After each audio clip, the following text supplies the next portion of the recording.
Si pudieras volver a poner tu lámina, por favor, tu Un momento, presentación. doctora, por favor. Ya. Entonces, mientras va poniendo Brian, recordando, ¿no?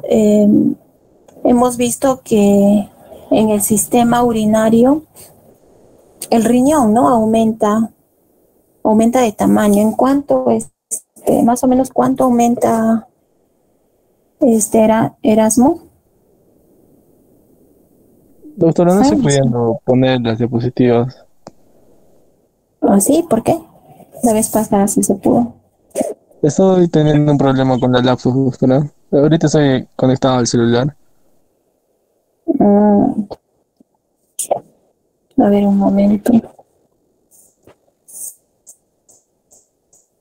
Ok, ya estoy pidiendo, doctora. Un momentito, deme un minuto, por favor. Ya.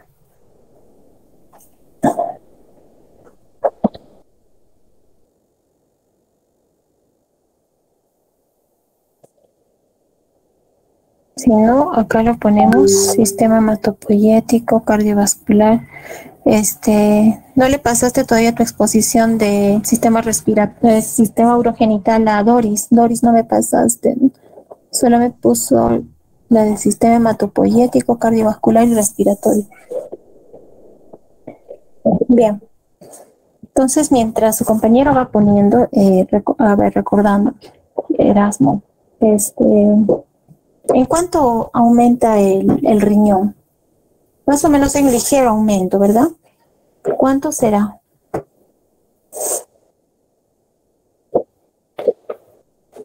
Erasmo, todo está croma. Bueno, entonces, a ver, vamos a grabar el paso a la reunión. Iniciar. Ya. Bien, entonces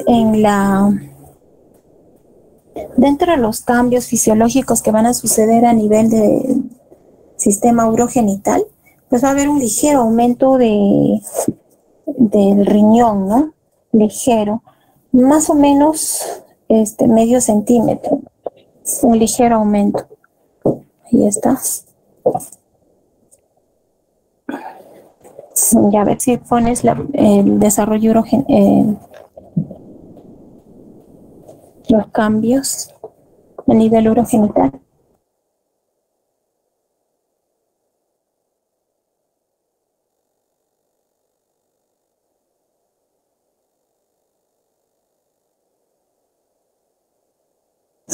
Muy bien, ahí, ¿no? Entonces, hay un ligero aumento de tamaño, ¿no?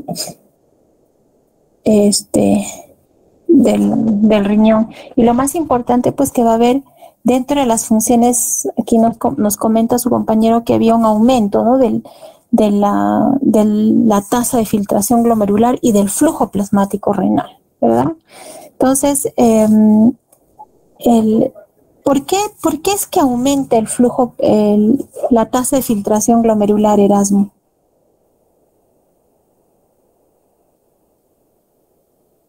Erasmo, ¿me escuchas?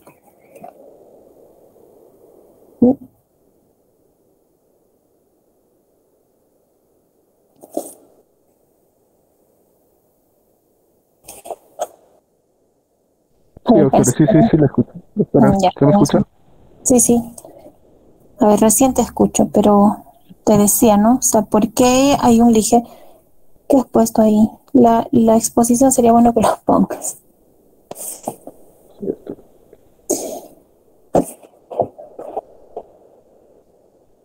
Ya.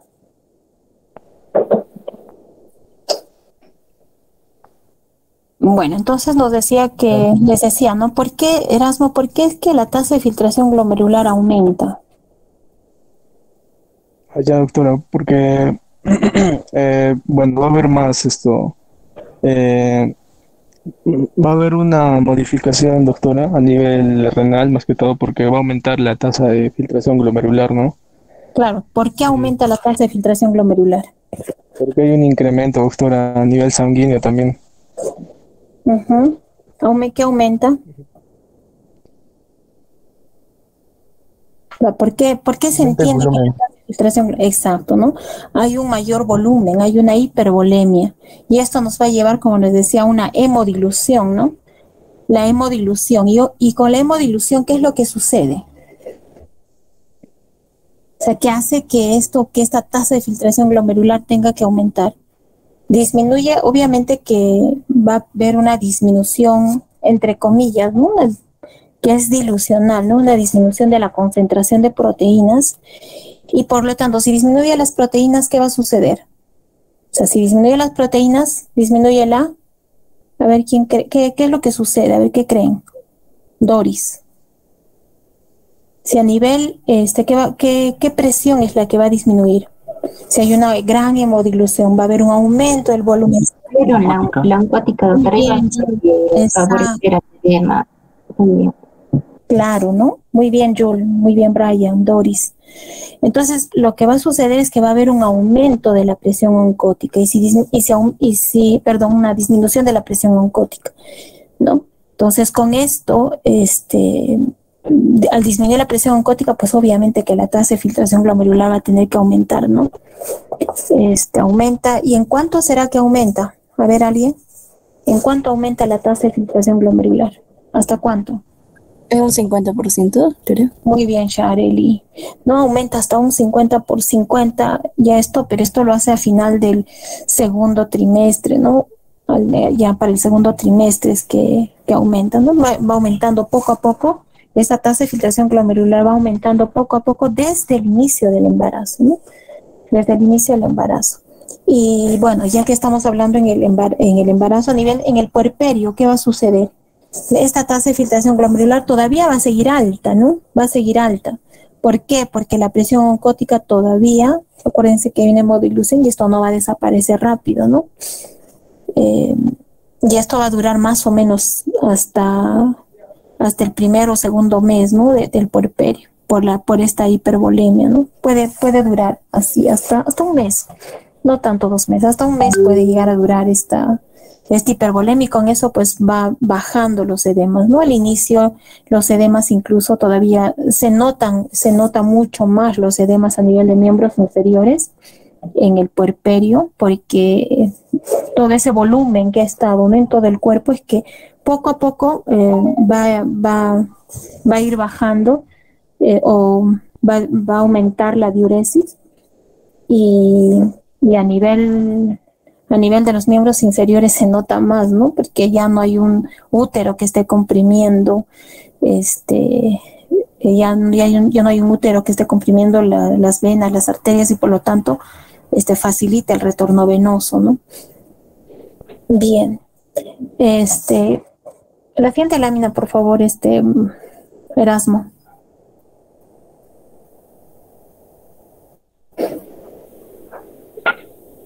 La siguiente lámina.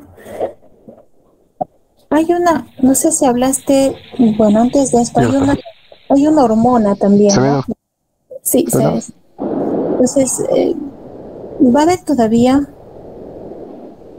va a haber un aumento también de otra hormona, ¿no? La relaxina. ¿Qué leíste algo sobre la relaxina, Waldir? Waldir. Sobre la relaxina, no, doctora, la verdad no.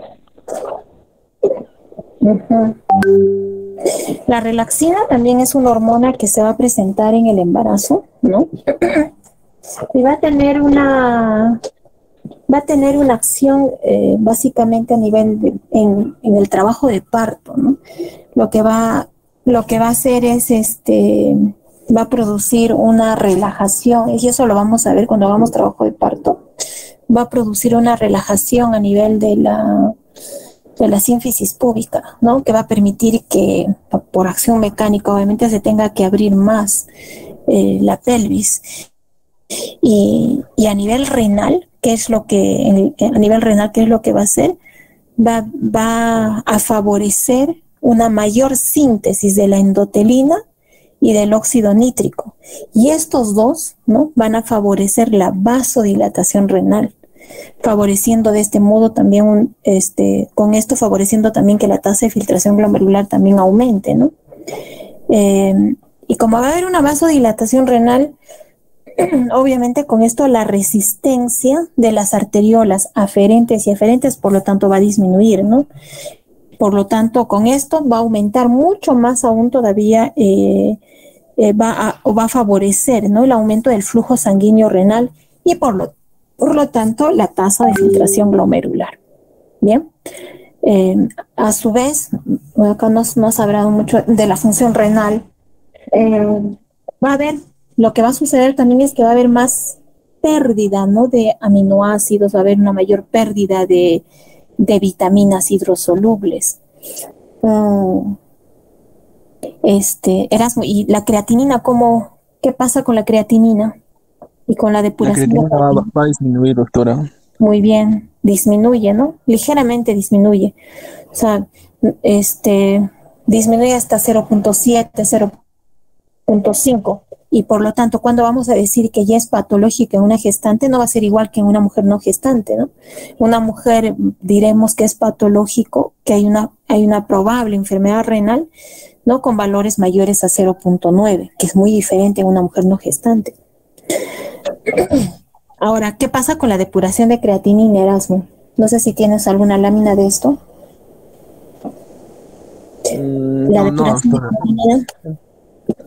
La depuración de creatinina va a ser también más alta, ¿no?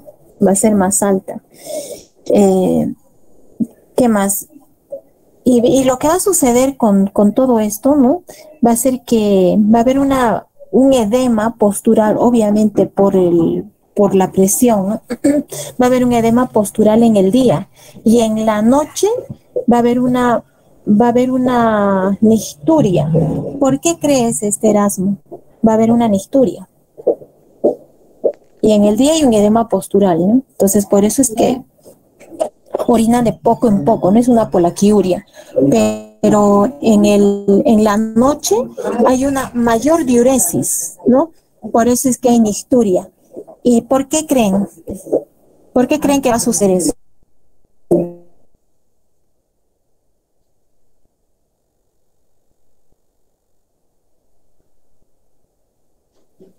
A ver, ¿alguien por qué cree que va a suceder una nicturia en la gestante?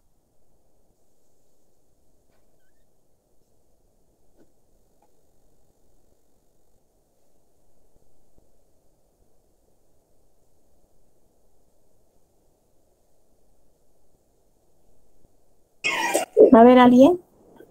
Ya, lo que sucede, miren, en el día, a ver, Brian, a ver, dime. Doctora, ¿no sería por la posición de la paciente que va a estar en decúbito? Entonces eso permite que haya una filtración, ¿no? Y mayormente en la noche va a orinar, que va a ser la nicturia. Exacto, ¿no? Es por eso, es por la posición, pues, ¿no?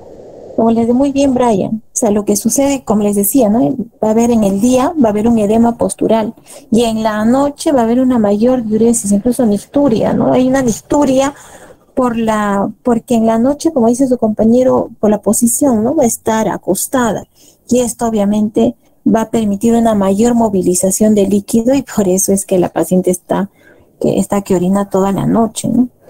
Entonces, eso es algo normal. Por eso cuando es importante entender esto, porque las pacientes vienen a la consulta, ¿no?, y dicen, en las noches orino mucho, entonces uno cree que es algo anormal, pero no, eso se entiende por esto, ¿no? Y es normal, pues, ¿no?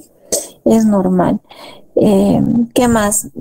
Hay algo también que tenemos que entender, es importante en el sistema urogenital, la glucosuria, ¿no? Acordémonos que en la gestante va a haber una mayor tasa de filtración glomerular y por lo tanto esto también va a favorecer, ¿no? Va a favorecer la glucosuria, ¿no? Y aparte que de por sí también hay una disminución en la capacidad de poder reabsorber, ¿no? Disminuir la capacidad de reabsorción a nivel del túbulo, ¿no? A nivel tubular.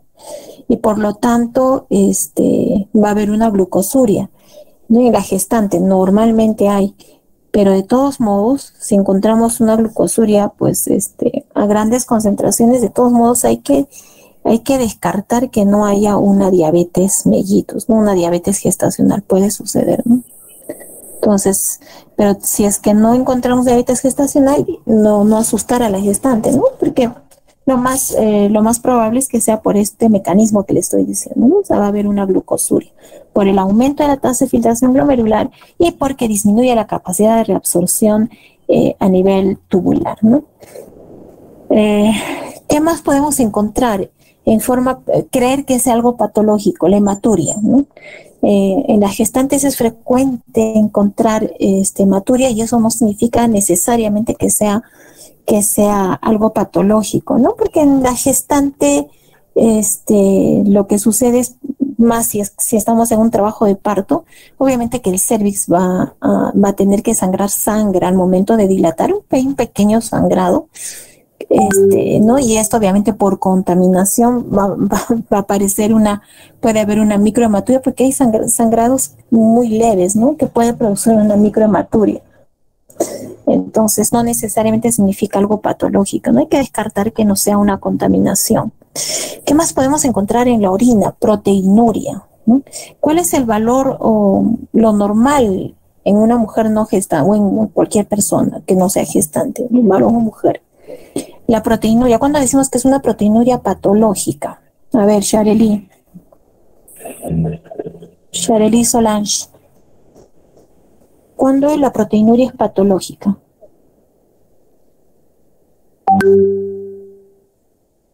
Sharely, ¿estás?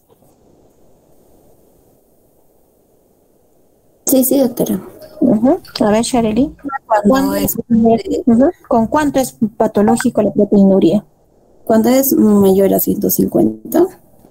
Claro, ¿no? Mayor a 150 es patológico. Muy bien. Pero en la gestante, justo por lo que les decía, ¿no? Por la hiperfiltración, porque hay una mayor tasa de filtración glomerular y porque de por sí la capacidad de reabsorción, acá lo puso su compañero, ¿no? La capacidad de reabsorción de por sí está disminuida, ¿no? En la gestante, va a haber una proteinuria, pero será patológica solo en la gestante con una proteinuria mayor a, ¿alguien sabe cuánto cree que es? De 300 miligramos, doctora. Perdón, Brandon. 300 miligramos. Muy bien, Noelí, muy bien, jóvenes. Entonces, mayor a 300, ¿no? En una gestante diremos que es entonces, que es proteinuria patológica mayor a 300. ¿Y en qué caso tendríamos que estar pensando, a ver si alguien cree, a ver si alguien sabe qué patología estaríamos pensando con una proteinuria mayor a 300? ¿Qué creen en una gestante? Una preeclampsia, doctora. En una preeclampsia, muy bien, Diana, muy bien, exacto, en una preeclampsia. Tenemos que descartar que no haya preeclampsia, ¿no? Entonces, para eso vamos a tener que pedir todo un perfil de preeclampsia.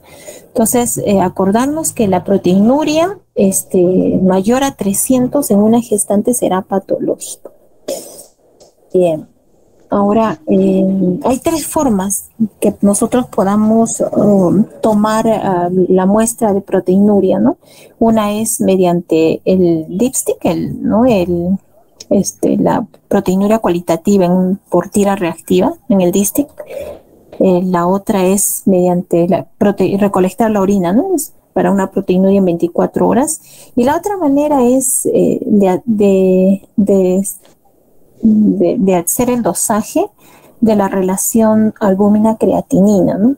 Entonces, con estas tres formas podemos descartar también que hay una proteinuria patológica. Entonces, lo que tenemos que aprender a descartar en este caso es no descartar, aprender a descartar qué es lo patológico y qué es lo normal en una gestante, ¿no? Bien. ¿Qué más? La dilatación ureteral, ¿no? Y había acá su compañero puso, ¿no? La dilatación ureteral es más a predominio derecho. ¿Y por qué era? A ver, ¿alguien? Por la dextroversión que va a haber, doctora. Ya, muy bien. Uno es por la dextrorotación, ¿no? Uno es por la dextrorotación. ¿Por qué más puede suceder, Erasmo? Aparte de la dextrorotación. En realidad lo que sucede, vean, en la gestante, el útero a medida de que va creciendo, ¿no? Ya se va haciendo extrapélvico. ¿Qué es lo que sucede? Este útero va a empezar a ocupar el espacio, ¿no? Va a empezar a ocupar el espacio donde estaban los uréteres. Entonces, ¿qué es lo que sucede? A los uréteres los va a desplazar, los desplaza y va a comprimir también a los uréteres, ¿ya? Va a comprimir a los uréteres. Entonces, por esta compresión es que sobre todo va a suceder esto a nivel pélvico, no o sea, a nivel de la pelvis, porque no va a comprimir todo, ¿no? Al momento que el uréter está entrando a la pelvis y el útero crece, es ahí donde comprime el uréter, ¿no? Sobre todo el uréter derecho. Y esto va a producir, pues, se produce por la dextrorotación, ¿no? Como dice su compañero, es por la dextrorotación. Entonces va a haber una hidronefrosis, pero, ¿cómo se diría? Una hidronefrosis, pero desigual, ¿no? ¿Por qué? Porque como el útero de por sí hay una dextrorotación, entonces más se va hacia el lado derecho donde va a comprimir, ¿no? En el lado izquierdo no lo comprime tanto, o si lo comprime, esta compresión va a ser, bueno, le va a ayudar a que esta compresión no sea de tal manera. ¿Por quién? Por el sigmoides. El sigmoides, ¿qué es lo que va a hacer? Al intentar comprimir también hacia el lado izquierdo, ligeramente, el sigmoides sube y por lo tanto, ¿qué va a suceder? Es como si estuviera acolchonado, ¿no? El uréter, queda como acolchonado encima del uréter, perdón, encima del sigmoides. De esa manera, el uréter izquierdo, el uréter izquierdo no va a tener esa hidronefrosis como si sucede en el lado derecho. Entonces hay una hidronefrosis desigual, ¿no? A predominio del lado derecho, que se va a producir, uno, por la dextrorotación, ¿no? Y dos, en el lado izquierdo no sucede porque está acolchonado gracias al sigmoides, ¿no? Gracias al sigmoides. Bien, entonces va a haber una mayor relajación, una mayor dilatación, una compresión, ¿no? En esa zona, y por lo tanto, ¿qué va a pasar hacia la parte de arriba de la pelvis hacia arriba? O sea, el uréter, ¿qué va a pasar? El uréter que va hacia arriba va a estar dilatado, ¿no? Comprimido en su parte distal y a nivel proximal va a estar dilatado, no va a haber una dilatación. Y esto obviamente, ¿qué es lo que va a producir? Va a hacer que que la orina quede concentrada, quede ahí atrapada, ¿no? Y por lo tanto sensible a que haya infecciones urinarias. Por eso es que las infecciones urinarias en la gestante con bacteriuria asintomática se tiene que dar tratamiento, ¿ya? Se tiene que dar tratamiento. Bien. ¿Qué más a nivel? A ver, la siguiente lámina, por favor. Entonces hemos hablado de la compresión ureteral, de la dilatación ureteral. Y en la vejiga, bueno, en la vejiga hay muy pocas modificaciones, pero puede generar, como acá dice, un pequeño edema a nivel de la mucosa, ¿no? Y que después las gestantes, bueno, cuando ya son puérperas, se quejan, ¿no? Que hay como un ardor, como si fuera una disuria, pero en realidad no necesariamente es una infección urinaria, ¿no? Si no se debe a esto lo que pone su compañero, ¿no? Porque va a haber un edema, va a dejar una mucosa edematosa, hiperémica, ¿no? A nivel vesical. Entonces, como si fuera una cistitis, sin necesariamente significar que sea una infección urinaria, más es por el edema localizado que se produce en la gestación, ¿no? Por la compresión que va a suceder también del útero hacia la vejiga, ¿no? Deja una lesión edematosa, y con eso, pues, esa pequeña, bueno, como si fuera una disuria, ¿no? Pero no es una no es una disuria que sea por una infección urinaria, ¿no? Sino es por este edema que deja, ¿no?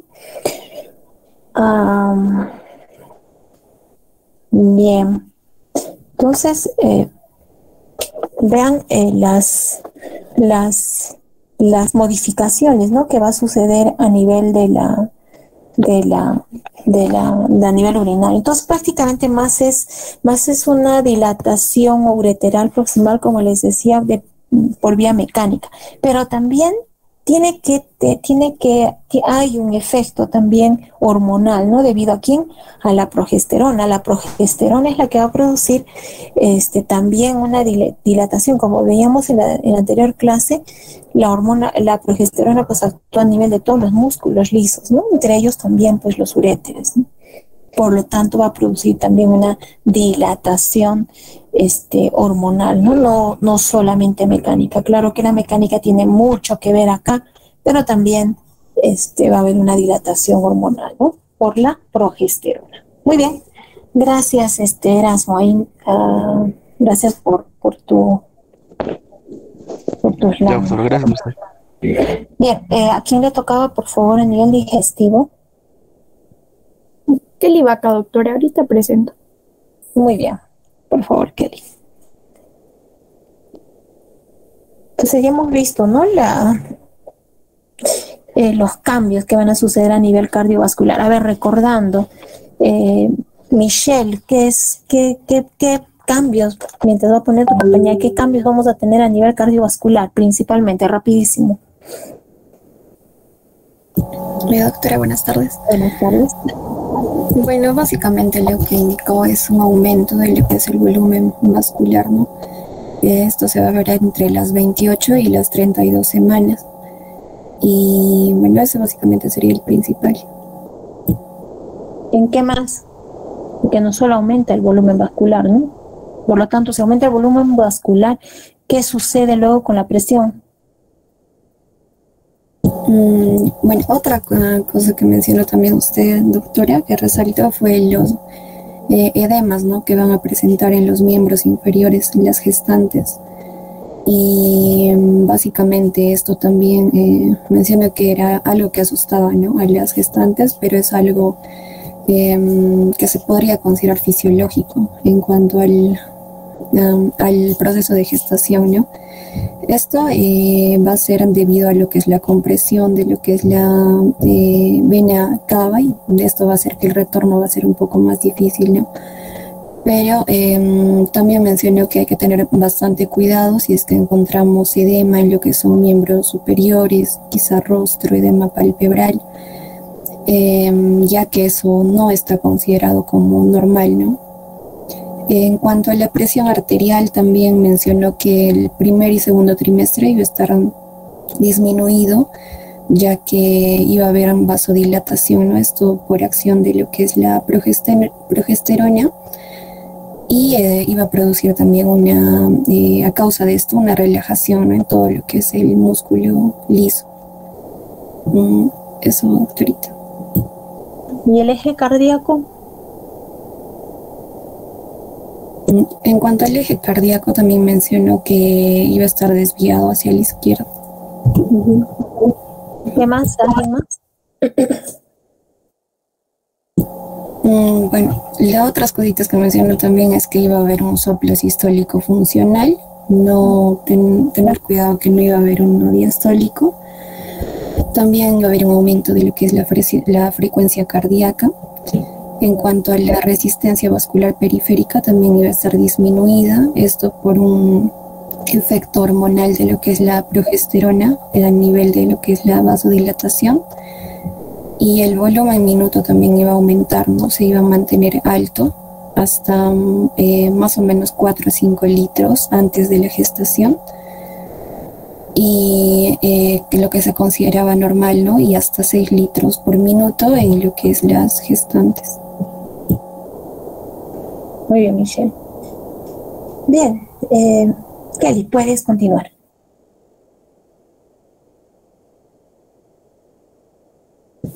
¿Se puede ver, doctora? Sí, Kelly. Ya, gracias. Ahora sí. Bien. Buenas tardes, doctora y compañeros. Voy a continuar con las modificaciones a nivel del sistema gastrointestinal en las embarazadas. Principalmente vamos a considerar de que gracias al aumento del útero, algunos órganos a nivel gastrointestinal se van a ver modificados, al igual que también gracias a la producción de algunas hormonas. A nivel esofágico vamos a tener principalmente la presencia de la pirosis o la acidez estomacal a causa de unas posibles secreciones ácidas que van a irritar lo que es el esfínter esofágico inferior. También esta puede estar influenciada por la posición del estómago que se ve modificado por el crecimiento del útero, la disminución también del tono del esfínter esofágico inferior y también a causa de que ahí las presiones intraesofágicas van a estar bajas y las presiones intragástricas van a estar altas. Y también porque el peristaltismo esofágico, cuando la mujer está embarazada, va a disminuir en cuanto a su onda y también a su amplitud. Entonces esto va a dar paso a que se manifieste esta acidez estomacal. Nivel del estómago y del intestino, estos dos se van a desplazar en dirección cefálica o hacia arriba a causa del crecimiento uterino.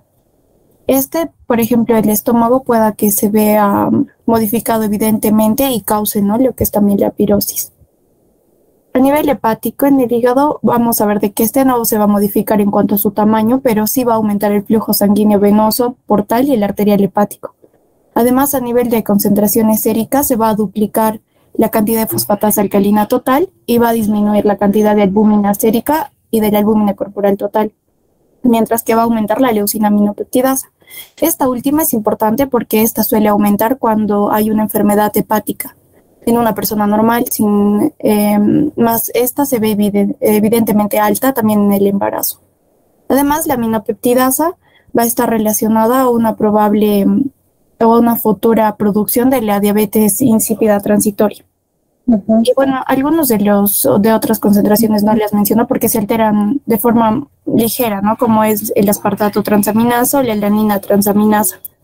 En relación a la vesícula biliar, tenemos de que la progesterona va a ser la hormona que se va a encargar de disminuir la contractibilidad de la vesícula biliar, lo que va a dar paso también a lo que es aumentar el volumen residual. Además, también se presenta un deterioro del vaciado y el aumento de la saturación de colesterol de la bilis, lo que en embarazadas multíparas da paso a la presencia de cálculos biliares.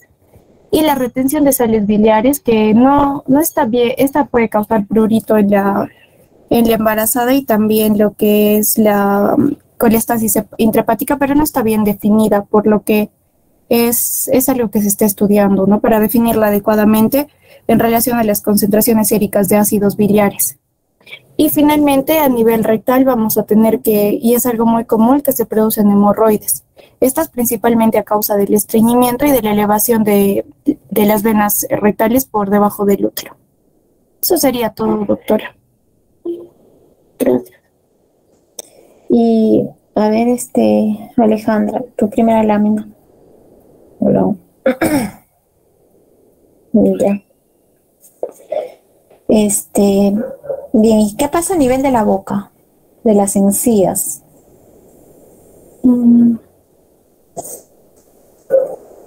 Es parte también del sistema digestivo, ¿no? Y es algo que las gestantes se quejan con cierta frecuencia. Por eso es que cuando nosotros cuando hacemos los controles prenatales, mandamos dentro de la estrategia enviar a odontología, ¿no? ¿Qué sucede a nivel dental? ¿Qué sucede con los dientes? Las encías, ¿qué pasa? Doctora, por la misma, tal vez por el mismo reflujo, la pirosis puede causar lo que es la inflamación de las encías. ¿Ya? ¿Y eso qué se llama? Gingivitis, doctora. No, bueno, la gingivitis gestacional, bueno. Pero hay algo más. No leí más, doctora, sobre ese tema. Para eso tenemos varios libros, ¿no? Sería bueno que revisen también otros libros, y pongan al final de sus exposiciones la bibliografía que han revisado, ¿no? Una de ellas es el Williams, ¿no?, que es con el que más nos podemos guiar. El Williams. Bien, a nivel a nivel de la boca, lo que va a suceder pues es, va a haber una gingivitis gestacional, lo que dice su compañera, ¿no? Que va a producir sangrados, especialmente cuando se lavan la boca. ¿Sí? Y esto es de causa hormonal, pues, ¿no? Porque lo que va a suceder es una relajación igual de todo músculo liso y puede llegar a producir sangrados, ¿no? Sobre todo cuando uno se limpia la boca. Va a haber una mayor gingivitis gestacional, ¿no? en el embarazo. Y eso normalmente puede suceder. Pero aparte hay otra lesión que se va a ver en la boca, ¿no? En las encías. Hay una tumoración piógena, ¿no? Que se llama épulis. Hubiera sido bueno que pongas una imagen siquiera de esto, Kelly, a ver si para el siguiente puedas encontrar mejor ¿no? Estas definiciones. El épulis es un granuloma gingival, ¿no? Piógeno, que muchas veces incluso va a necesitar que tenga que el odontólogo hacer una incisión, ¿no? Para poder extraer este granuloma. Eso también se llama épulis o angiogranuloma gingival. Es una gingivitis hipertrófica de las encías, ¿no? Que después puede regresionar espontáneamente después del parto, ¿no? Pueden ir saliendo en cada momento. Felizmente no es tan frecuente, pero sí se ve en algunas gestantes, y que algunas veces incluso es tan molesto esto que puede requerir una extirpación quirúrgica, ¿no? ¿Qué más? Hay algo que con frecuencia viene en las gestantes, sobre todo en el primer y segundo trimestre, en el primer trimestre más que todo, viene con una gran salivación, ¿no? Están que todo el rato, y uno cree que es por las náuseas, ¿no? Lo que pasa es que tienen mucha insalivación las gestantes, que todo el rato incluso están como queriendo vomitar y botarlo, ¿no? Pero que confunde como si fueran náuseas, ¿no? Es que es la salivación abundante que se presenta en la boca, e incluso es ácida por la pirosis que menciona su compañera, ¿no? Y esto debido a ¿qué? A la progesterona nuevamente, ¿no? La progesterona, ¿qué es lo que va a producir? Va a producir una relajación, como les decía, hay una relajación de toda la musculatura lisa, en este caso a nivel intestinal. Entonces, va a disminuir el esfínter esofágico inferior, el tono del esfínter esofágico inferior, y con esto pues mayor posibilidad de pirosis. Igualmente va a disminuir la motilidad intestinal, por eso es el estreñimiento, ¿no? Aparte que también va a tener una acción mecánica, igual como cuando hablábamos a nivel urológico, va a producir una compresión mecánica en los intestinos, lo que aún más, o sea, más de la parte hormonal, ¿no? Va a producir el estreñimiento. Entonces la gestante generalmente viene con que se estreñe, a pesar de que no come mucho, y come bastantes verduras, líquidos, igualitos, se estreñe, ¿no? Entonces es lógico entender por qué, ¿no? Una por compresión mecánica y otro también por el factor hormonal, en este caso por la progesterona. E igual, lo mismo va a suceder con la vesícula, ¿no? Va a disminuir la contractilidad otra vez por la progesterona, ¿no? Y las gestantes, pues si han tenido antes una litiasis vesicular, pues ahora con mayor razón, ¿no?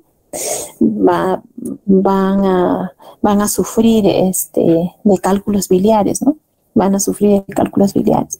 Entonces, por esto se recomienda, bueno, lamentablemente no sucede. Generalmente los partos no son planificados, los embarazos no son planificados, sino son fortuitos. Entonces, como no planifican y sabiendo que tienen cálculos, pues en todo el embarazo empeora, ¿no? O sea, no solamente por la preexistencia del cálculo, sino por esto, ¿no? Porque hay una va a haber una disminución del vaciado y con esto pues una mayor formación de arenilla, de cálculos biliares, ¿no? Y trayendo con esto las molestias, ¿no? El dolor durante toda la gestación, y lamentablemente no se puede operar, ¿no? No se puede operar porque hay una pérdida, sino pérdida gestacional. La única manera es tener que terminar el embarazo para poder hacer una colecistectomía, ¿no? Entonces, va a haber una mayor producción de cálculos a nivel de la vesícula biliar. Y esto también es importante entender que la fosfatasa alcalina, ¿no? Va a estar incrementada, como dice acá su compañera, hasta 2 veces más el valor de la fosfatasa alcalina, y eso no necesariamente significa que haya alguna alteración hepática, ¿no? Eso es normal por la gran función que en este caso está por el hipermetabolismo que está pasando en la gestante. Lo que sí es patológico es que las transaminasas, ¿no? Las transaminasas estén elevadas. Eso sí es patológico. Y cuando están elevadas las transaminasas, también tenemos que pensar igual en preeclampsia, ¿ya? Entonces ya estamos viendo una segunda forma de ver la preeclampsia, ¿no? De hacer el diagnóstico. La primera hemos dicho con una proteinuria. Claro que no es un criterio estricto, porque a veces puede haber preeclampsia sin proteinuria. Bueno, eso ya lo vamos a ver cuando hagamos preeclampsia. Y lo que sí va a ser alterado es si es que las transaminasas estén elevadas, ¿no? Normalmente en el hígado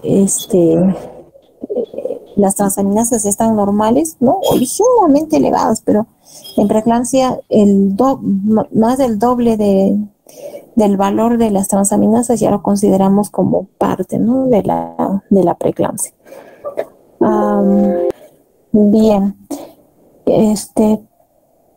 La fosfatasa alcalina entonces va a estar elevada, y obviamente como va a haber estreñimiento por el vaciado que está más lento, ¿no? Debido a la progesterona, van a haber hemorroides, ¿no?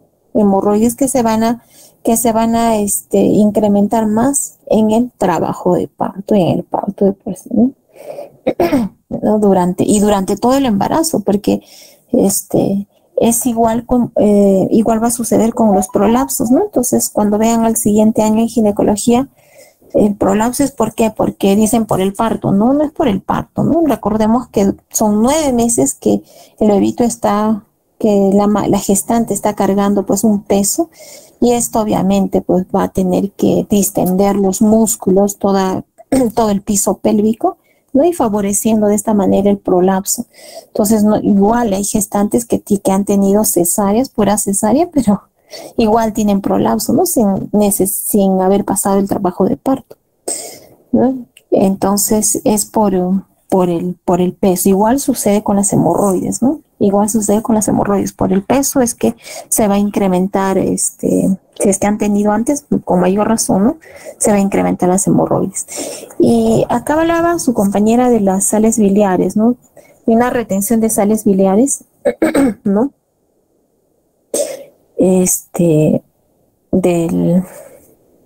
Del ácido urso desoxicólico, ¿no? Y está relacionado con colestasis gestacional. Pero no todas las gestantes lo tienen, ¿no? Entonces eso ya es una alteración patológica, ¿no? Hay varios criterios, también lo vamos a ver después. Hay varios factores de riesgo, hay varias factores de riesgo en las que vamos a tener gestantes con este problema de colestasis, ¿no? Es como una alergia al feto. No todas las gestantes hacen esto, ¿no? No todas. Tiene que ver de dónde viene, ¿no? Por ejemplo, los mapuches, los chilenos tienen mayor índice de colestasis gestacional, no así en el Perú, bueno, más en el norte algunos, ¿no? En el norte y algunos del sur, pero en el centro no se ha visto mucha colestasis, no se ve mucho. Bien, entonces esto a nivel digestivo. Sería bueno que revises eso, lo que te comenté, por favor, Kelly, del épulis, ¿no? A ver si nos traes para la siguiente una figurita para que vean tus compañeros cómo se ve ese épulis. Bien. Doctora, gracias. Gracias a ti. A nivel hematológico luego, ¿no? ¿Quién tenía que exponer, por favor? Los cambios hematológicos.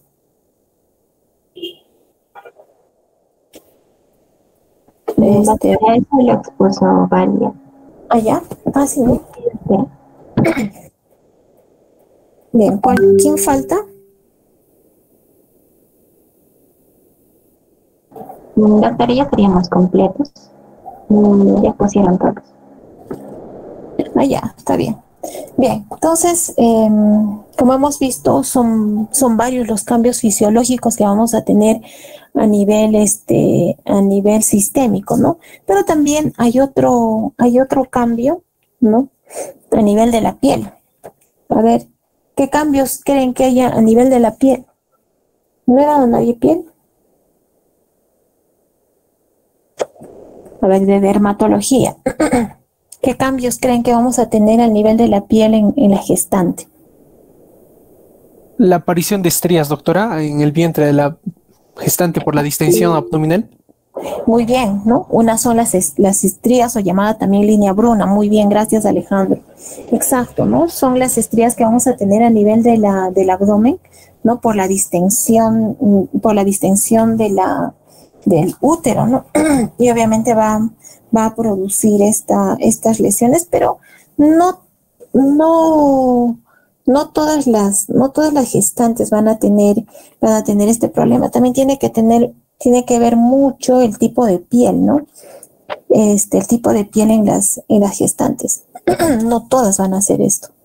Entonces, lo que vamos a tener básicamente van a ser esas pigmentaciones cutáneas que se van a aparecer en la gestante, ¿no? Una de ellas es de su compañero, las estrías, ¿no? La otra, como decía Alejandro, es la línea Bruna o la hiperpigmentación, que va a ser solamente en el centro del abdomen, ¿no? Y eso es debido a quién? ¿A qué hormona? ¿Quién da la coloración de la piel? A ver, jóvenes, ¿quién?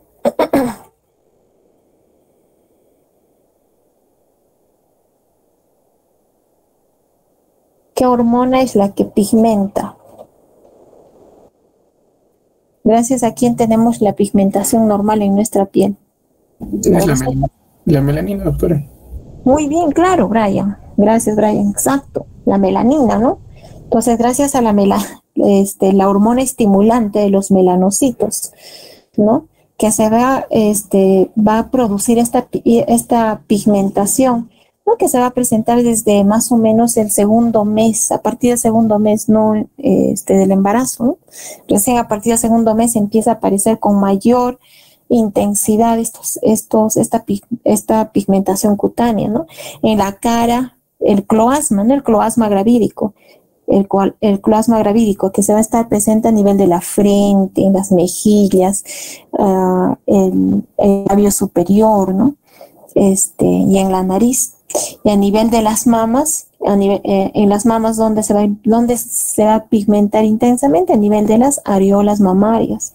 En el abdomen, como decía su compañero, ¿no? En la línea Bruna, ¿no? Se va a convertir la línea Bruna.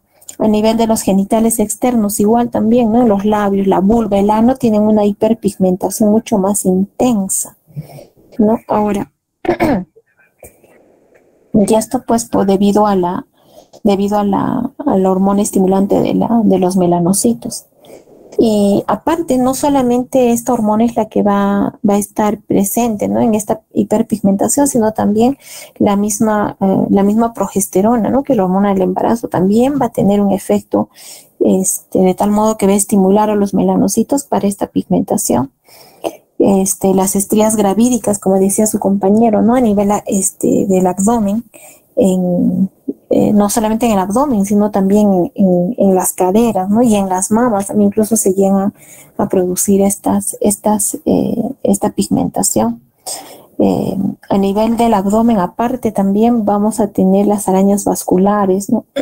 Las telangiectasias, y que sobre todo es bastante frecuente ver en las gestantes, no solamente también en el abdomen, sino también en la cara, en el cuello, ¿no? En los brazos, ¿no? También y esto más pues por los estrógenos, ¿no? También de qué se quejan las gestantes, en algunas, no todas, pero hay un prurito gestacional. Y esto se relaciona también con lo que mencionaba su compañera, ¿no? Con la colestasis gestacional. La colestasis gestacional se caracteriza justo porque es un prurito intenso a nivel sobre todo en la palma de las manos y de los pies, y es a predominio nocturno, ¿no? ¿Y es por qué? Porque hay un incremento de las sales biliares ¿no? el incremento de las sales biliares, ¿no? Entonces, esto es como si fuera una alergia que tienen las gestantes al nuevo ser que esté en su cuerpo, ¿no? Y reacciona de esta manera. No es como la colestasis que ustedes han estudiado en cirugía, ¿no? Es una colestasis gestacional que solo sucede en la gestante y desaparece con el parto. Inmediatamente termina el parto, a la semana después del parto puede estar todavía una semana más, a la semana, 2 semanas máximo, están desapareciendo todos esos síntomas, ¿no? Pero ya inmediatamente termina el parto, los síntomas van disminuyendo, ¿no? Pero el prurito es intenso, es desesperante para la gestante, ¿no? Y solamente es en las palmas de las manos y de los pies. Y dependiendo incluso de la cantidad de sales biliares que puedan estar que puedan estar teniendo o están reteniendo estas gestantes, no solamente puede estar en las manos y pies, claro que lo más típico es encontrar ahí, ¿no? Sino también el resto del cuerpo, y por eso están arañadas por todos lados, ¿no? En todo su cuerpo. Y estas pues en las noches, y es realmente muy, muy... ¿qué sería? Trágico, no sé si es muy fuerte ese prurito, ¿no? Y tiene que ver con la retención de estas sales biliares, ¿no? Del ácido urso desoxicólico, ¿no? Y ahora el tratamiento es muy difícil. Si se les da clorfenamina, calma un rato, unos 5 minutos, y luego otra vez, ¿no? Luego otra vez, incluso se les da unos ungüentos que se preparen el seguro, ¿no? Para poder disminuir, pero les disminuye solo un rato, pero es realmente desesperante ver cómo están con ese prurito, ¿no? Y en las noches es peor, ¿no? Es mucho más aún. ¿Qué más?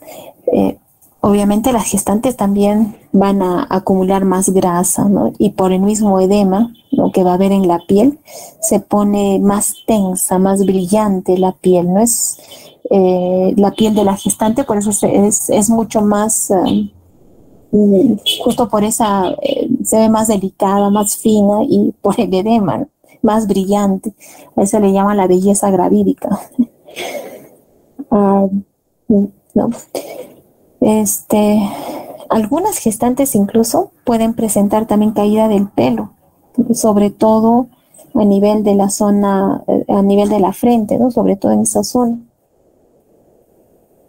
¿No? Pero esto luego se revierte, ¿no?, en el puerperio. No inmediatamente, pero al mes, 2 meses ya se está revirtiendo. Ahora también igual vamos a tener una modificaciones en las mamas, ¿no? Va a haber una hipertrofia mamaria, y hemos dicho que esto va a ser gracias al estriol, ¿no? Una hipertrofia mamaria, va a haber una hiperplasia glandular, un aumento del tejido adiposo, ¿no? Y obviamente pues va a haber una retención de líquidos en la mama, y pueden llegar incluso a producir estrías también. En algunas gestantes incluso hay tanta tensión en esta zona que presentan signos de mastodinia, ¿no?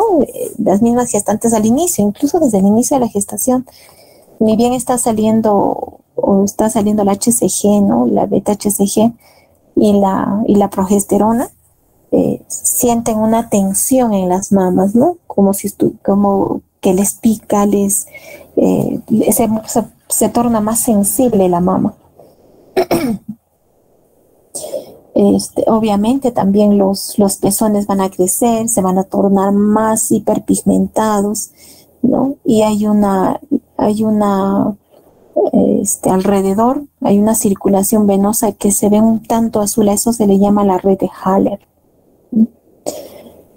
¿Qué va a pasar también? Y hay algo característico también en las gestantes, la temperatura, va a aumentar la temperatura, sobre todo en la cara y en el cuello. Y esto se va a deber pues a la progesterona nuevamente, ¿no?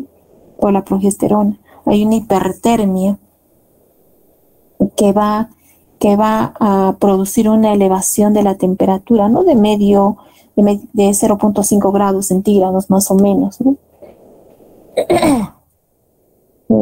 Que se va a ver sobre todo a partir del segundo trimestre de embarazo, ¿no? Y esto por la hormona por la progesterona, la hormona del embarazo.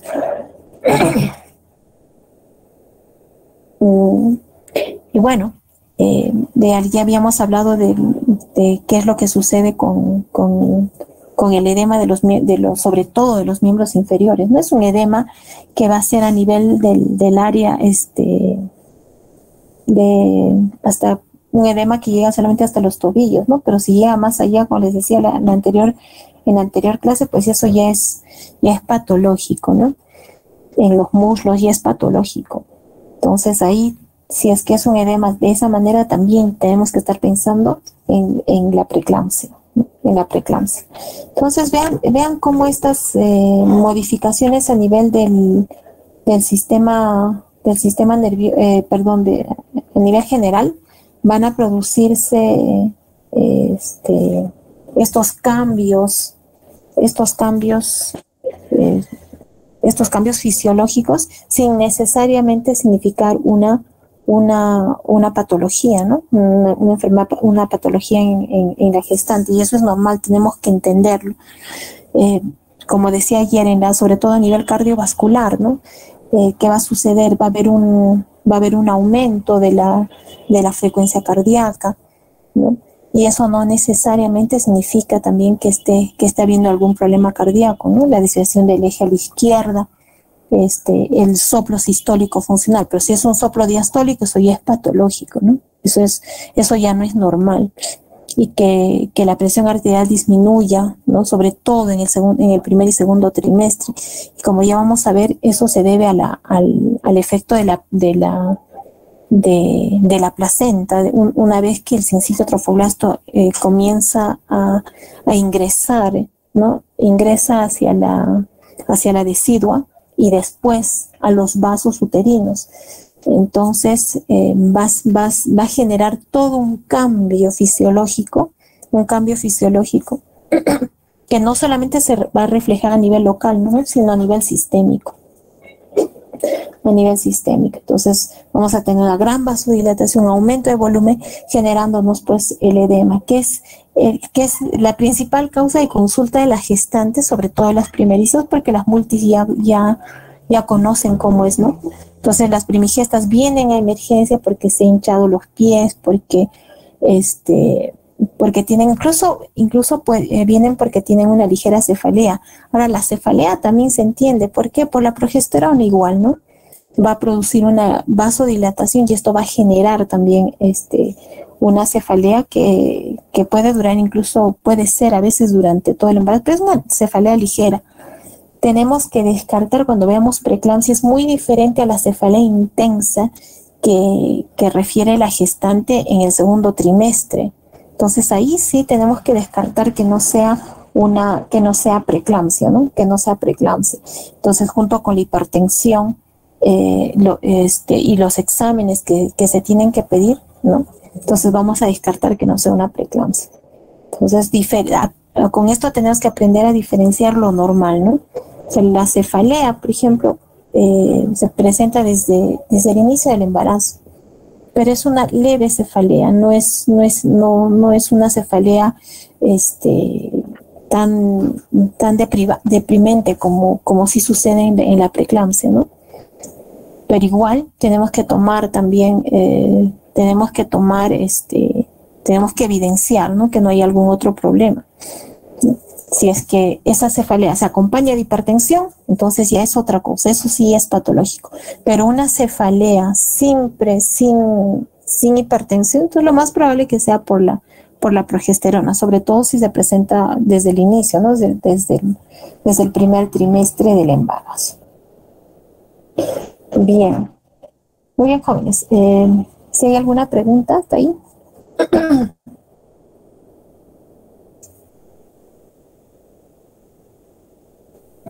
¿Quedó claro?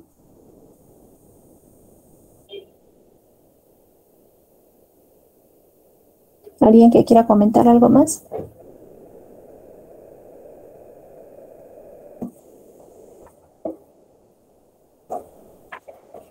Muy bien. Entonces, a ver, vamos a hacer...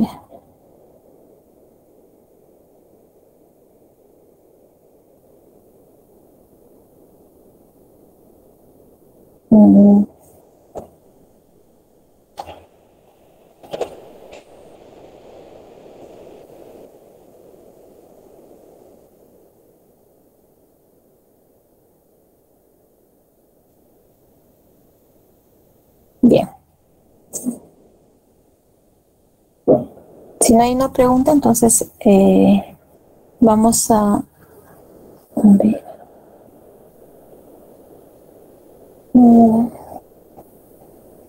Vamos a continuar con el siguiente tema. Vamos a hablar un poco de lo que es semiología obstétrica. A ver, ¿dónde está para compartir? Ahí está acá.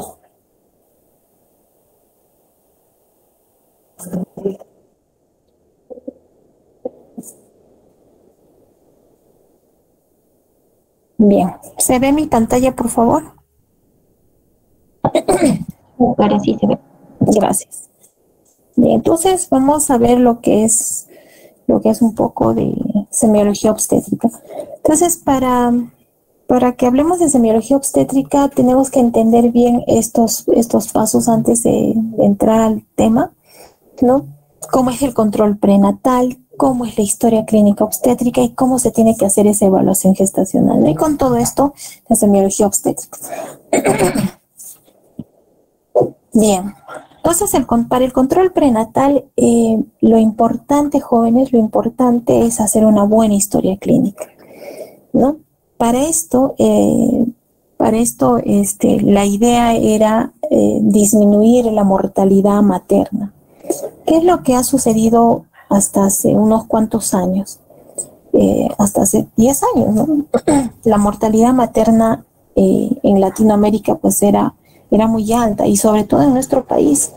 En los años 2000, 2004, los 90, inicios de 2000, la mortalidad materna realmente llegó a altos niveles, ¿no?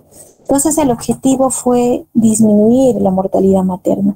Y para este objetivo, lo importante era, primero, hacer un adecuado control prenatal, institucionalizar el parto, ¿no? Y la legalización del aborto. Lamentablemente en nuestro país, pues, todavía el aborto no está legalizado, pero vamos a ver, es una de las principales, también es una causa de mortalidad materna muy fuerte, ¿no? El aborto. Sobre todo estamos hablando acá del aborto clandestino.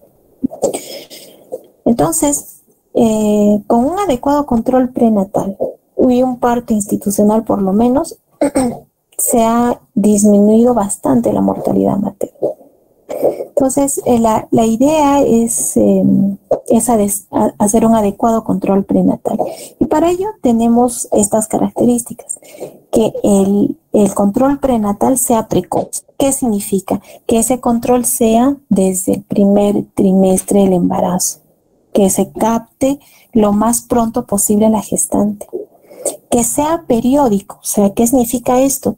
Que se tiene que estandarizar cada cierto tiempo, tiene que venir la gestante a su control prenatal y que se le haga un examen integral, no solamente la parte de la gestación, ¿no? Sino integral. Y acá, y aparte tiene que ser un enfoque con un enfoque intercultural, ¿no? Reenfocado. ¿Qué significa? Que tengamos que adaptarnos a la cultura de nuestras gestantes, ¿no? Entonces, para eso es que la Asociación Latinoamericana se ha reunido, ¿no? Y se ha creado esta historia clínica que es realmente interesante. ¿Dónde está?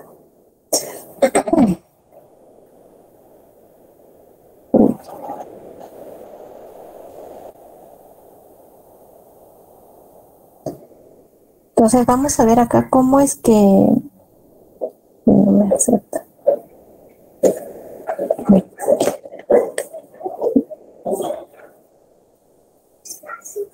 Se ha hecho estas cartillas de control prenatal. Ya imagino que algunos ya lo han visto en los hospitales en sus rotaciones, sobre todo cuando han hecho los cursos de atención primaria, ¿no? Se ha hecho esta cartilla que es súper completa, pero lo importante de todo, jóvenes, es que nosotros tengamos que hacer, que tengamos que llenar todo, porque es en una sola hoja, pero tiene todo lo necesario como para que nosotros podamos hacer un adecuado control prenatal, ¿no? Vean todos estos ítems y es en una sola hoja y es muy interesante. Entonces vean, por ejemplo, acá, ¿no? Podemos poner desde el número de la historia, desde acá, desde el control prenatal, ¿no? El apellido y nombre de la paciente, el establecimiento donde se está atendiendo a la gestante, ¿no? El origen, ¿no? El número de DNI de la paciente. Incluso, miren, tenemos el tipo de seguro, si es salud o es privado. Entonces, vean que tenemos todo.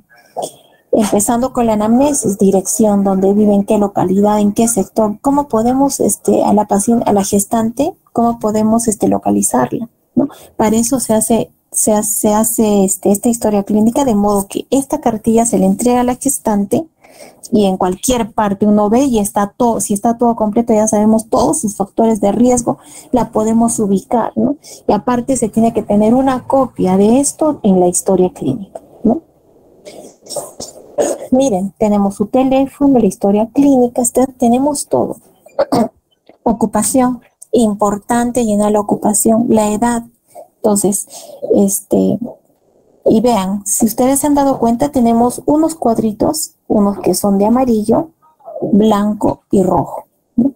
¿Qué es el amarillo? Lo amarillo significa, que dice signo de alerta. Un signo de alerta, o sea, significa que tengo que tener cuidado con esa gestante. ¿Y qué significa el rojo? El rojo significa que requiere seguimiento continuo. O sea, que sus controles prenatales tienen que ser más seguidos, que tengo que tener un mayor control. Entonces, veamos. Por ejemplo, edad. Va a ser un factor de riesgo, ¿no? Va a ser un factor de riesgo si es que mi gestante tiene menos de 15 años o es una mujer con una edad materna avanzada, más de 35 años. O es muy joven o es muy mayor.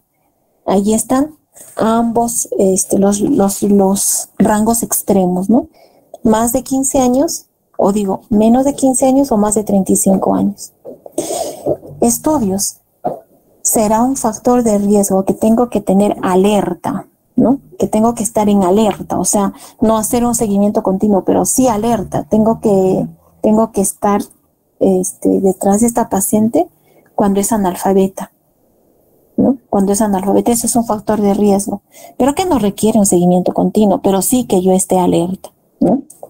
El estado civil, miren, blanco no me preocupo si es casada, si es conviviente. O sea, ¿por qué? Porque tiene alguien que esté a su lado, ¿no? O sea, tiene una relación estable.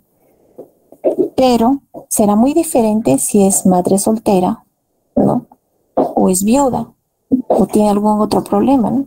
Incluso, miren, tenemos para poner el nombre del padre del recién nacido. Entonces, eso es la parte de anamnesis. Antecedentes, vean, vamos a tener los antecedentes obstétricos. ¿Qué significa? Esto es el gesta y el para. ¿Qué es gesta? O sea, ¿cuántas veces la paciente ha gestado? Para, ¿qué es para? Partos, el número de partos que ha tenido, sea por vía cesárea, miren, el número de partos, sea por vía cesárea o por vía vaginal. Entonces, acá voy a poner las gestaciones.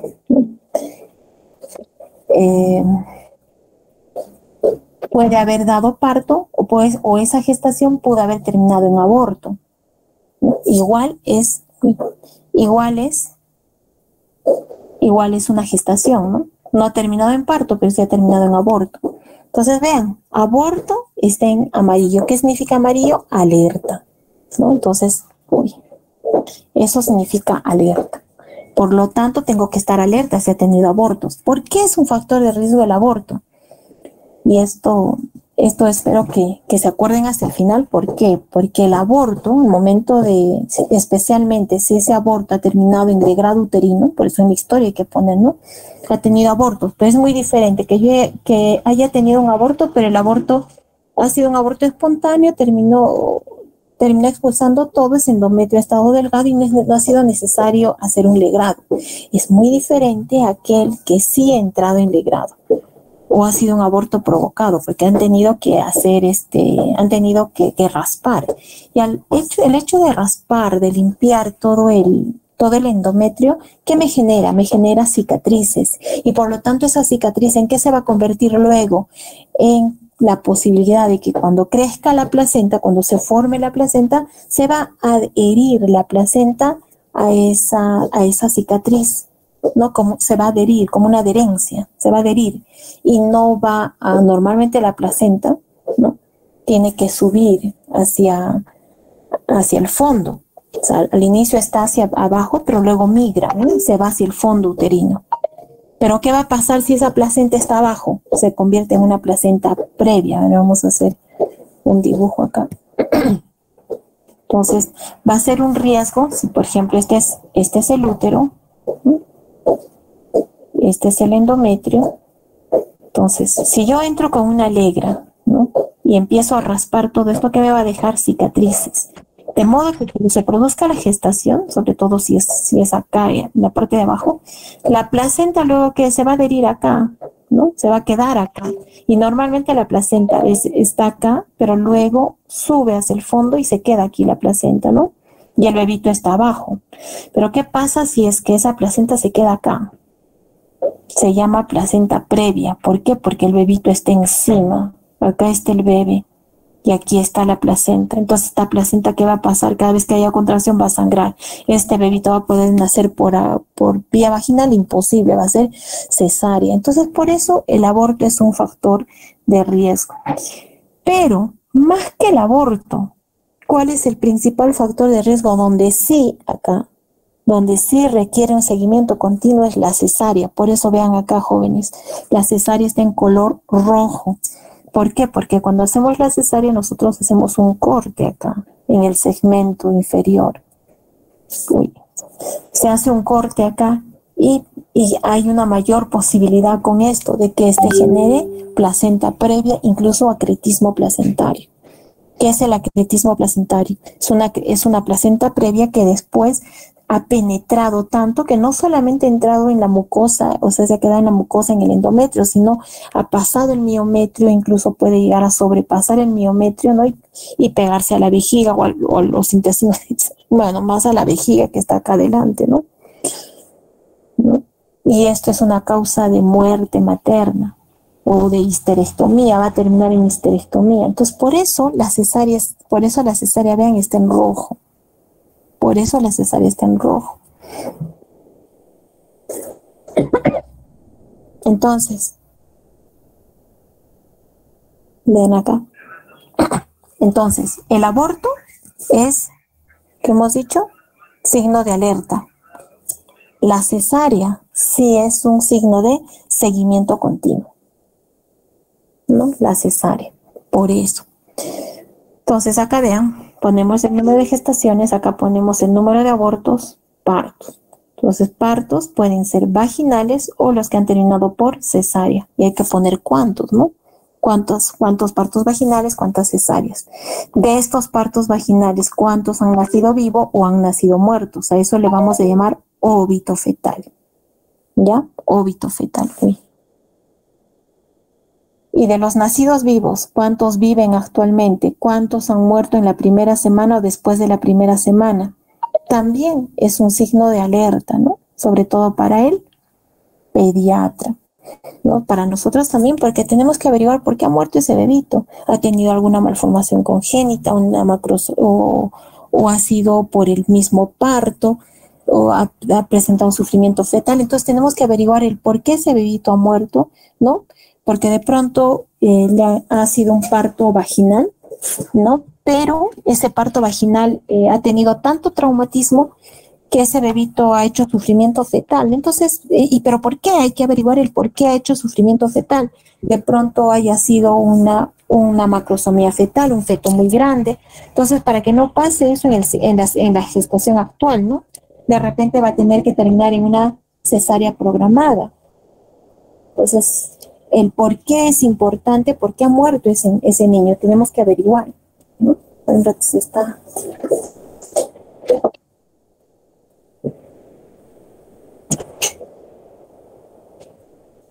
Entonces es importante averiguar el por qué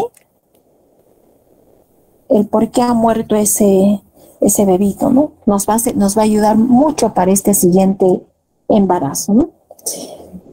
O ha habido óbitos fetales. El porqué del óbito fetal también, ¿no? Por ejemplo, principales causas de óbito fetal, ¿cuál es? Diabetes. La diabetes gestacional, una causa. O una restricción de crecimiento intrauterino. ¿Por qué no ha crecido bien ese bebito? Ha tenido TORCH, de repente ha tenido una infección por toxoplasma, por rubiola. ¿Qué es lo que ha sucedido? Entonces tenemos que averiguar todo esto, ¿no? Ahora, si ha tenido el recién nacido de mayor peso, ¿con cuánto? ¿No? Para descartar si es que no hay una desproporción cefalopélvica, por ejemplo, ¿no? Porque no necesariamente significa que ha sido una pelvis estrecha, sino ha sido un feto grande. La mujer ha podido tener una buena pelvis, una pelvis ginecoide, pero el feto era muy grande, entonces más de 4 kilos. Ahí vamos a decir feto grande, ¿no? Entonces es importante también llenar acá. Entonces con esto sale el gestapara. Ahora bien, miren, ha sido una sola, ahora la gestación actual, esos partos, los partos que ha tenido, han sido 1, 2, han sido gemelos ha sido un embarazo múltiple, han tenido menos de 2.500 gramos, entonces tenemos que pensar que es una restricción de crecimiento intrauterino. Si ha sido prematuro, entonces tenemos menos de 37 semanas, ¿no? Entonces tenemos que averiguar qué es lo que ha sucedido. La gestación anterior, en la gestación anterior también, mire, dentro de los antecedentes, ¿cómo ha terminado esa gestación? ¿Ha terminado en parto vaginal? Entonces, si es parto vaginal, no es un factor de riesgo. ¿Ha terminado en cesárea, en aborto, en un ectópico? ¿Por qué está en amarillo esta cesárea? Porque es de la gestación anterior. ¿Cómo ha terminado? O no aplica. El periodo intergenésico también es adecuado, no un periodo intergenésico largo, más de 2 años, sobre todo en una gestante que ha terminado por cesárea. Si es menos de 2 años, es un periodo intergenésico corto. Entonces, lo más probable es que ahora va a terminar también en cesárea. Entonces, también es otro factor de riesgo. Es importante averiguar, ¿no? O no. O de repente tiene un periodo intergenésico, corto o ha sido adecuado, sí o no, vean. Entonces, miren, para que pueda llenar, incluso acá podemos poner cuánto es ese periodo intergenésico entre la última gestación y la actual, ¿no? Si fue aborto, ¿Qué tipo de aborto fue? Un aborto incompleto, un aborto completo. O sea, un aborto incompleto, ¿qué significa? Un aborto incompleto que ha venido sangrando y como está sangrando, obviamente que ha tenido que terminar en legrado uterino. Si ha sido un aborto completo, entonces lo ha botado todo solito, no es necesario hacer ningún legrado. Entonces es muy diferente este tipo de aborto, ¿no? Si ha sido un aborto frustro o retenido, esto ya lo vamos a ver cuando hagamos, ¿no? Abortos. ¿Por qué? Porque con esto tengo que descartar que no haya habido alguna malformación congénita. Si ha sido un aborto séptico, probablemente si es que se ha hecho en otro lugar o no, y que se ha hecho con medidas adecuadas o no, o con el adecuado profesional también, ¿no? Lactancia materna, ¿hubo o no hubo? Miren, si no hubo, el por qué no hubo. Tenemos que averiguar también, de repente la mamá, no sé, tenía, digamos, un cáncer. ¿Qué ha pasado? ¿Por qué no ha lactado? O se ha lactado antes de los 6 meses, también es un signo de alerta. 6 meses o más, ¿no? El lugar del parto, ¿dónde ha sido? Ha sido en el domicilio, vean, y es un signo de alerta, o ha terminado en un establecimiento de salud. Se ha sido captado, ¿no? Esa paciente, y en qué semestre, en qué trimestre del embarazo, o ha sido referida por un agente comunal. Antecedentes familiares, vean, ¿ha tenido algún antecedente familiar o no? O ha tenido antecedentes familiares en la familia, ¿no? Alguien con alergias, con enfermedades hipertensivas. Es importante porque la enfermedad hipertensiva, lo más probable, si ha sucedido en la mamá, también ahora va a suceder, ¿no? Epilepsia, antecedente de epilepsia, antecedente de diabetes, enfermedades congénitas, enfermedades múltiples. Si ha tenido malaria, presión alta, hipotiroidismo, neoplasia o tuberculosis pulmonar.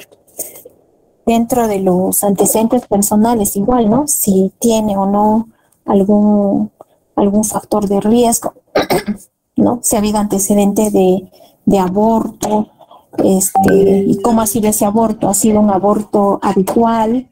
Un aborto recurrente, ha tenido un antecedente de alcoholismo, alergias a medicamentos, violencia, asma bronquial, cardiopatías. Vean, miren, el antecedente de cardiopatía y el tipo de cardiopatía también es un factor de riesgo que necesita seguimiento.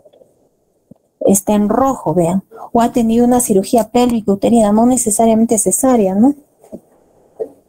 Por ejemplo, una miomectomía, ¿no? Entonces es un factor de riesgo, igual como si fuera una cesárea.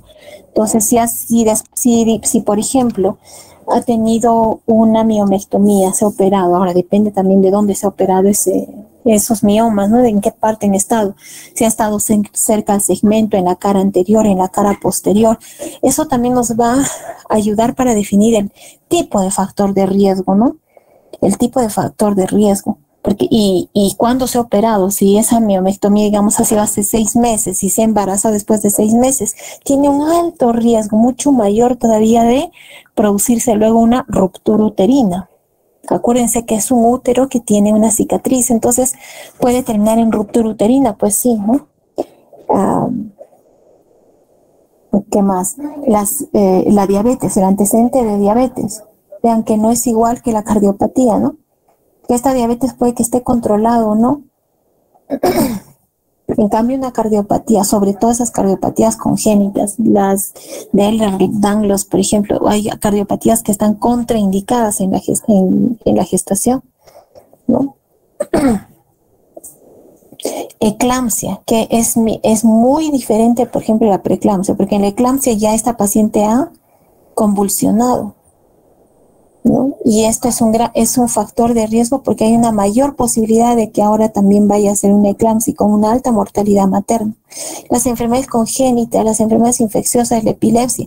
La epilepsia, por ejemplo, miren, está en amarillo. O sea, pudo haber convulsionado, pero no ser y hay que descartar, también hay que aprender a descartar si ha sido esa convulsión, ha sido porque ella ya ha estado convulsionando antes o ha sido una eclampsia. Es muy diferente, tenemos que aprender a diferenciar también, ¿no? Preguntar bien en la anamnesis. Las hemorragias postparto también está en rojo, vean que necesita mayor seguimiento. En cambio, la paciente con hipertensión arterial es muy diferente, ya no, es una hipertensa crónica, ¿no? Que se puede estar controlando desde un inicio. El uso de coca, de infertilidad, neoplasia, ¿no? O el uso de otras drogas, parto prolongado, la preeclampsia, prematuridad, retención de plaquetas, tabaco. La tuberculosis pulmonar, miren, está en rojo, ¿no? Tiene mayor seguimiento, trastornos mentales, el VIH-Sida también, ¿no? Por la posibilidad de comprometer ahora no solamente a la mamá, sino al feto, ¿no? Entonces vean cómo nosotros tenemos que averiguar el tipo de antecedentes personales, ¿no? Las vacunas, igual, las vacunas previas, si ha tenido no sus vacunas para la rubiola, para la hepatitis, papiloma, fiebre amarilla. Hay algunas vacunas que están contraindicadas en el embarazo, sobre todo aquellas que son, las vacunas que son de virus vivos, ¿no? Atenuados. Esas, por ejemplo, están contraindicadas en la gestación, ¿no? Eso en cuanto vean afiliación y antecedentes. Entonces miren cómo pues, llenando todo, si nosotros llenamos todo, podemos llevar un muy buen control prenatal. En el embarazo actual ahora, ¿cómo es, no? Su peso habitual, esto es antes del embarazo, ¿cuánto mide? Ahora las dosis de antitetánica, no se ha recibido, no sus dosis antitetánicas, ¿o no? El tipo de sangre, vean, es muy diferente un tipo de sangre O positivo a una que tenga RH negativo. Por ejemplo, el grupo sanguíneo RH negativo,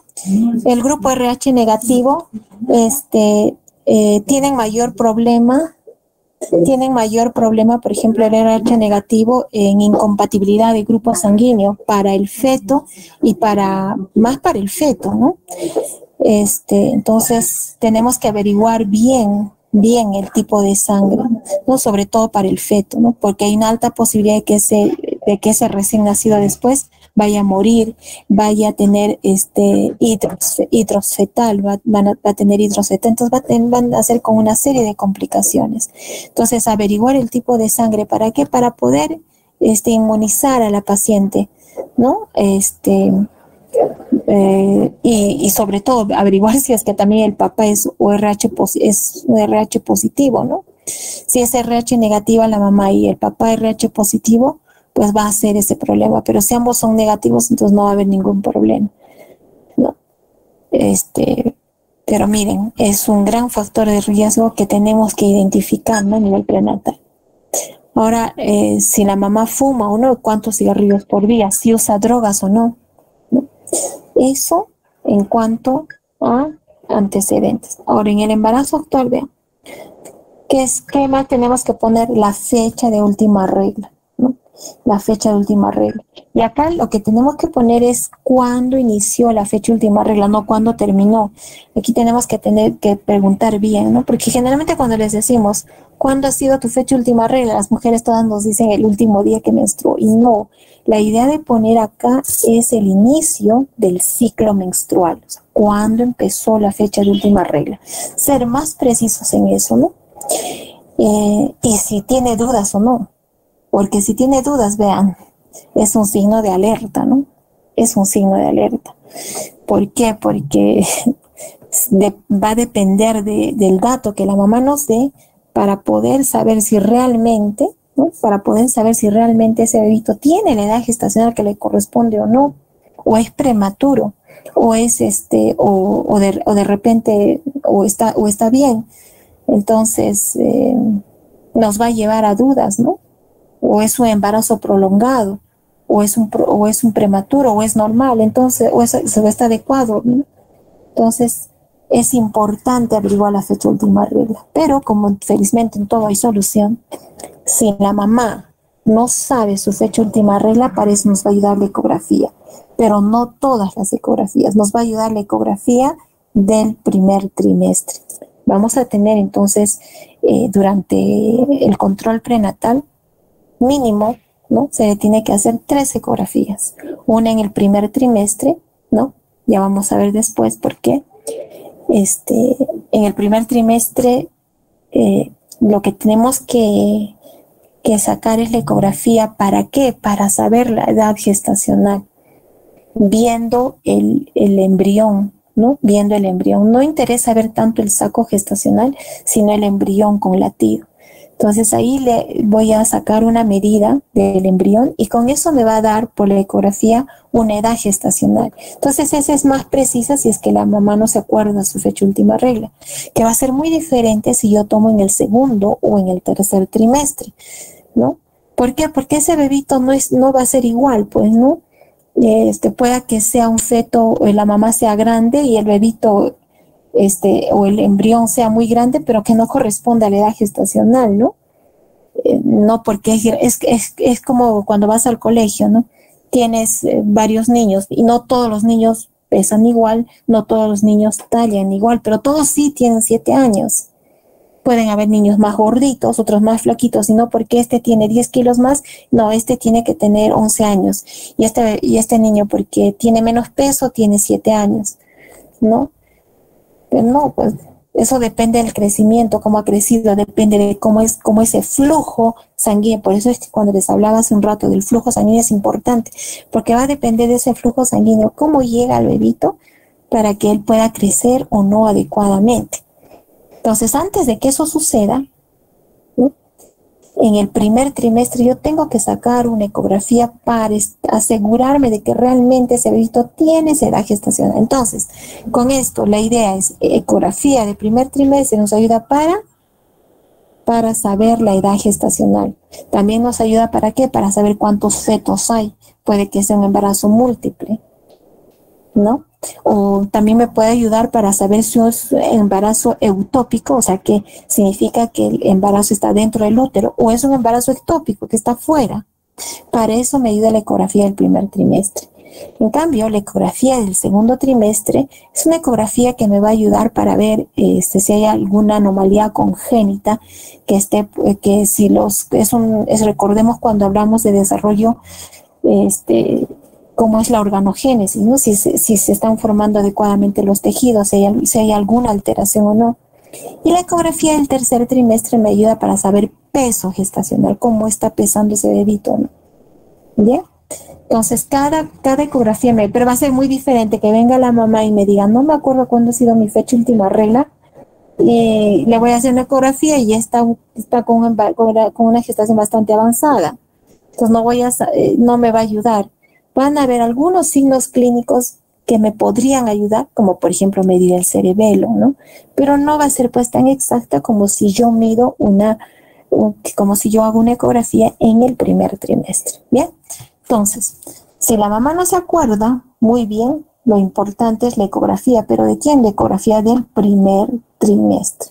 Si no, entonces con la ecografía del segundo trimestre, este es para el primer trimestre, si no, entonces con la ecografía del segundo trimestre y en la ecografía del segundo trimestre, ¿qué es lo que voy a medir? Acá bien dice, diámetro biparietal. Y en la ecografía del primer trimestre lo que yo mido es la longitud corono-nalga, o sea, la longitud desde la cabecita hasta la nalga, ¿no? Y puedo poner incluso acá la fecha. Entonces, poniendo yo la fecha que le he hecho a la ecografía y cuántas semanas le he sacado, con eso puedo sacar luego la fecha, su probable fecha de última menstruación, ¿no? Luego, para con eso hacer el seguimiento de cada control. Entonces, vean lo importante de sacar la fecha última regla. Y con esto va a sacar, pues, lo que dice acá, la fecha probable de parto, ¿no? ¿Cómo se saca la fecha probable de parto? Ahora vamos a ver. Si en esta paciente se ha hospitalizado, ¿no? Si se ha hospitalizado, vean, es un factor de alerta, ¿no? En amarillo. Y cuándo se ha hospitalizado y cuál es el diagnóstico de su hospitalización. O se ha ido a la emergencia por algún problema grave, cuándo y cuál ha sido el diagnóstico de su emergencia. Vean, como les decía acá, ¿no? Es un enfoque intercultural y reenfocado. ¿Por qué reenfocado? Porque yo tengo que ver esto, violencia, la violencia de género, ¿no? Si esa paciente ha sufrido violencia o no, y en qué fecha, entonces le hago su tamizaje, veo si ha habido, y cuando se le ha hecho este tamizaje de violencia de género, ¿no? ¿Qué más? El examen físico. ¿Cómo es el examen físico clínico? Si si se le ha hecho, si no ha tenido un examen del primer trimestre, si ha sido normal o ha sido patológico. Las mamas, ¿cómo ha sido, no? Las mamas, ¿cómo están? ¿Cómo está el cuello uterino? Hay que descartar que esa mujer no tenga cáncer de cuello uterino. Lamentablemente, si se ha embarazado, no se puede hacer nada, ¿no? Esperar nada más hasta que termine la gestación para luego ver recién el tema del cáncer de cuello uterino. ¿Cómo está la pelvis? ¿Para qué? Para eso me va a ayudar para saber si esa pelvis es ginecoide o no. O sea, con eso digo, si con esa pelvis me va a permitir o no dar un parto vaginal o va a ser por cesárea. ¿Se ha tenido sus controles odontológicos adecuados o no? ¿No? Miren. Entonces vean todo. Los controles odontológicos, justo lo que les comentaba, ¿no? Por ejemplo, del épulis. O si tiene caries. Creo que no les comenté esto. Bueno, en la gestante, bueno, por los estudios, normalmente la gestación no tiene por qué producir más caries que en una mujer no gestante, ¿no? No tiene por qué. Pero se tiene que hacer su control, ¿sí? Porque acuérdense también que estas gestantes se descalcifican, ¿no? Entonces, tenemos que hacer todo un control integral, por eso es integral, ¿no? Porque todo, miren, todo se ve, la parte clínica, la parte ginecológica y hasta odontológica. Incluso en otras, bueno, esta es una que ha hecho el MINSA, pero hay unas que están ya, las que ha hecho el CLAP el original, que es del Congreso Latinoamericano, que se hizo y se hizo esta ficha CLAP, se llama por eso ficha CLAP. Esa ha sido del Congreso Latinoamericano y Panamericano, ¿no? Se ha intentado poner lo más completo posible, ¿no? Entonces de ahí luego cada país lo ha adaptado, ¿no? De acuerdo a sus condiciones. No está, por ejemplo, la del MINSA, pero ahora ya están modificando algunas cosas, ¿no? O están incrementando. Bien. Miren, los exámenes de laboratorio también tenemos, ¿no? O sea, cómo ha sido la hemoglobina en el primer trimestre, o no se hizo. Hemoglobina en el segundo trimestre y la hemoglobina en el tercer trimestre, ¿no? O al alta. ¿De qué fecha se le hizo? La glucosa, ¿no? Importante también, si se le ha hecho o no test de tolerancia a la glucosa o no, ¿no? Para descartar diabetes mellitus gestacional, si ha sido normal o anormal, o no se hizo, ¿no? Igual para descartar sífilis, ha sido reactivo o no reactivo el BDRL, ¿no? O el FTA, ¿no? Todo el diagnóstico para sífilis, vean, ELISA, VIH, ¿no? La fecha en que se hizo, el Western blot, que se hizo un examen de HTLV1, TORCH, ¿no? Toxoplasma, esto se imagino que ya lo han visto, ¿no? Toxoplasma, rubiola, citomegalovirus, herpes y otros que se están añadiendo a esta infección TORCH, que entre ellas está sífilis y VIH también, ¿no? Pues TORCH se le hace con S más. La gota gruesa para descartar malaria, ¿no? Los exámenes de orina, si había leucocituria, nitritos, urocultivo, el BK, listeria, tamizaje para ver la hepatitis B, ¿no? Cómo ha salido el PAP, pero esto se tiene que hacer en el primer trimestre, no se hace después porque la propia gestación por el estado hormonal también va a alterar el Papa Nicolau, ¿no? El PAP de cervix para descartar cáncer de cervix o no, o se le ha hecho un IVA de repente, ¿no? Que es la inspección visual con ácido acético.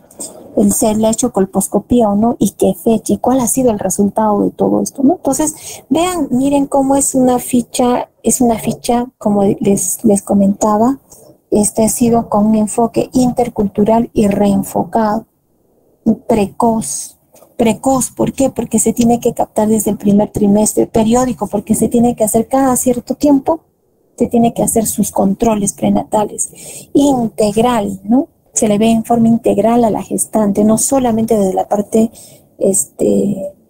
ginecológica, ¿no?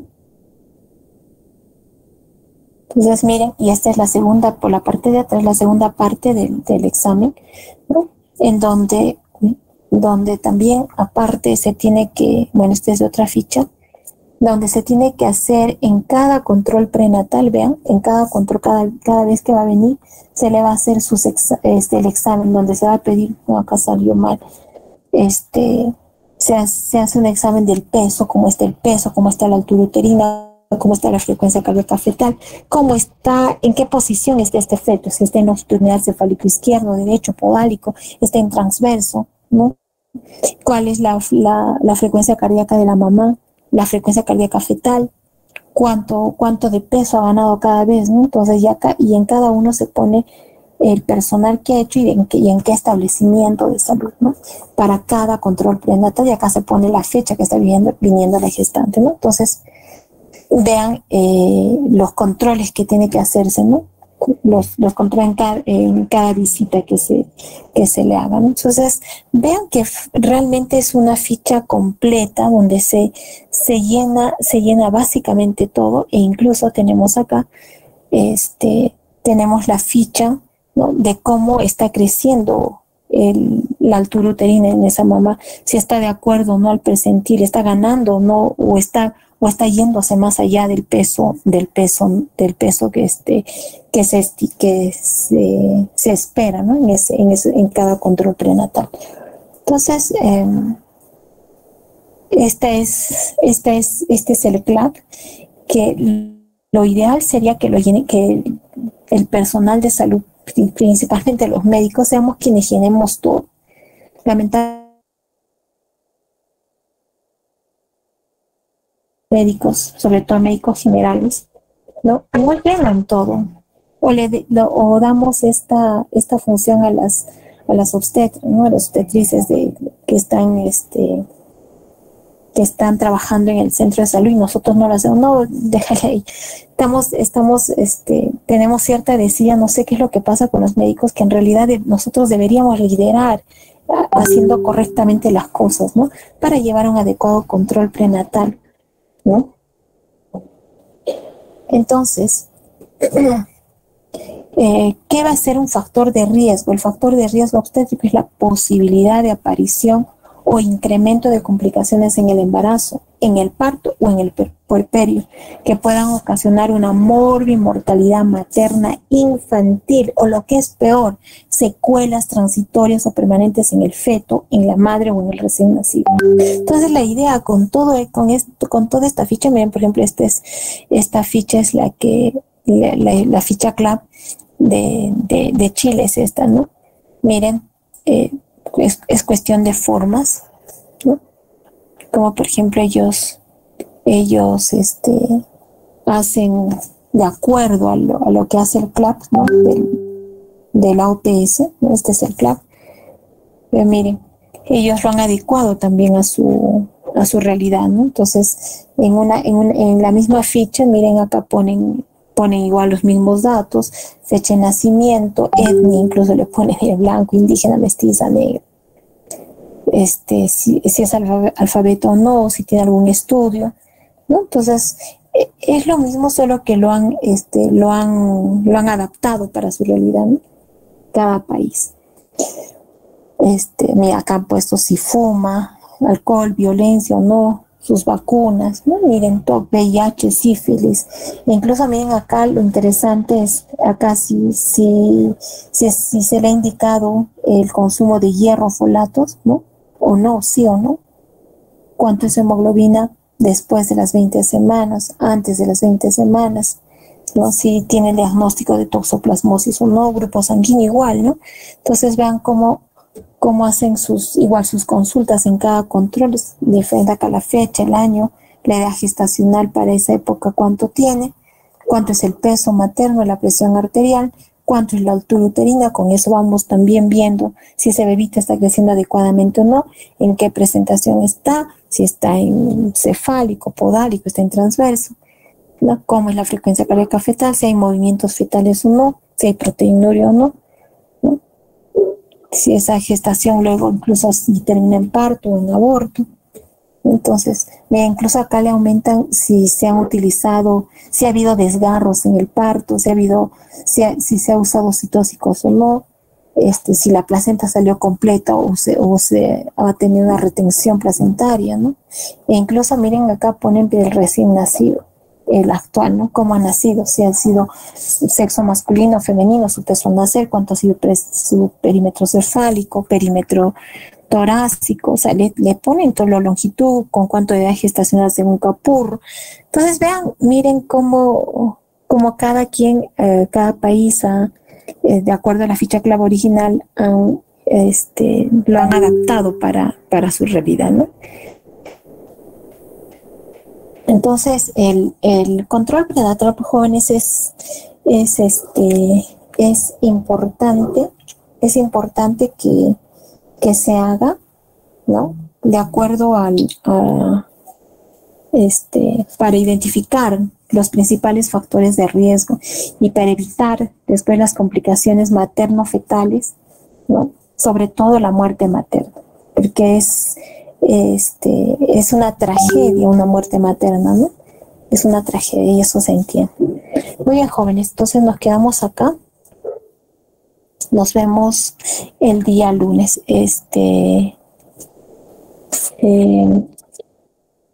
Para eso sus compañeros después me comunico con Doris para darle el día lunes. Te voy a dar los temas después para que puedan exponer tus compañeros, ¿ya? Muy bien. Muy bien, Doris. Muy bien, jóvenes. Entonces nos vemos ahí.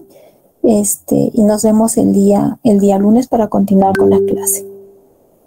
Gracias, doctora. Buenas tardes. Bien. Gracias, doctora. Buenas tardes. Buenas tardes, jóvenes.